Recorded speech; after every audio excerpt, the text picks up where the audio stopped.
कराची में खबरवां से शिरकंदासी केपीओ हमले बाद कराची पुलिस जो हंगामी कदम। खबरवां से शिरकई पिया केपीओ हमले बाद कराची पुलिस जो हंगामी कदम। कराची पुलिस दहशतगर्दन सां मुंहुं ॾियण जो तरीक़ो ॻोल्हे विधो आहे। दहशतगर्दन सां मुंहुं ॾियण लाइ फाइटर डॉग स्क्वाड की तैयारी शुरू कई वई आहे। वाक़िया अॻु कई पिया K9 सेंटर में आंदल 4 जर्मन शेफर्ड्स के सिख्या ॾियण जो शुरुआत कई वई आहे। वाक़िया अॻु कई पिया त चइनी जर्मन शेफर्ड्स के ताज़ो ख़रीद कयो वियो आहे। बिल्कुल नाज़रीन, वाक़ई आगाह कयूं पिया केपीओ हमले बाद कराची पुलिस जो हंगामी कदम। कराची पुलिस दहशतगर्दन सां मुंहुं ॾियण जो तरीक़ो ॻोल्हे वरितो आहे। दहशतगर्दन सां मुंहुं ॾियण लाइ फाइटर डॉग स्क्वाड जी शुरुआत कई वई आहे। ख़बर ॾियूं पिया K9 सेंटर में आंदल 4 जर्मन शेफर्ड्स के सिख्या ॾियण जी शुरुआत कई वई आहे। चइनी जर्मन शेफर्ड्स के ताज़ो ख़रीद कयो वियो आहे। फाइटर डॉग्स के जदीद तरीक़े सां तरबियत ॾियण में 4 खां 5 महीना लगंदा। ख़बर ॾियूं पिया दहशतगर्द हमले जी सूरत में पहिरियों फाइटर डॉग स्क्वाड के उमाणियो वेंदो। फाइटर डॉग जो हमलो दहशतगर्दन जो तवज्जा उन जे मिशन तां हटाइण में मददगार साबित थींदो। तफ़सील मालूम कराची में इसाक सरकी खां जी इसाक आगाह करियो।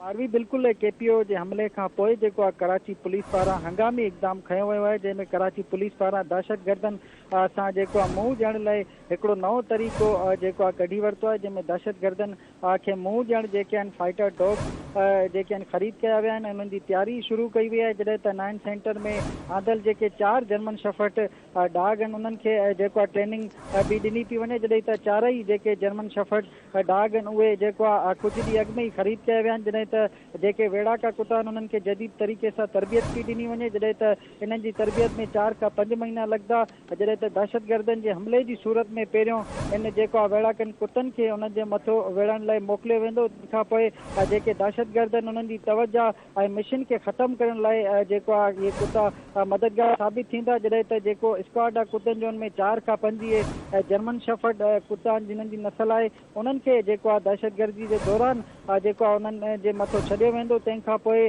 जेके स्नाइपर शूटर आहिनि उहे दहशतगर्दन जे मथां स्नाइपर शूटर जे ज़रिए हमलो कंदा या ॿिए के तरीक़े सां हमलो कंदा। जॾहिं त ठीक आहे, महिरबानी इसाक आगाह करण लाइ।